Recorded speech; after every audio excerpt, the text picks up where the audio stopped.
మంట పెట్టాను. ఎక్కడుంది? పెట్టావా? పెట్టాలి నేను. ఇవ్వు. పెట్టినా కాలిపోద్ది, చేతి కాలిపోతుంది. ఏడు పెట్టేదే మంట పెడితే కాలిపోద్ది. అలా కుక్ చేయి. పెట్టాను, కుక్ చేయి నువ్వు. ఏ మంట నువ్వే పెట్టుకో, నేను పెట్టను.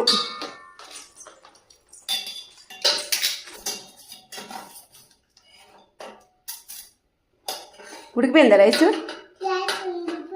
ఉడికిపోయిందా? ఎలా ఉడికిపోయిందమ్మా? వండి అయితే గబగబా.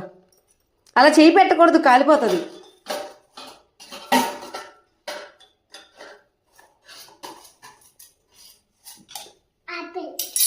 అయిపోయిందా? చాలు పద. ఇంకా అయిపోలేదా? ఎంతసేపు అవుతుంది?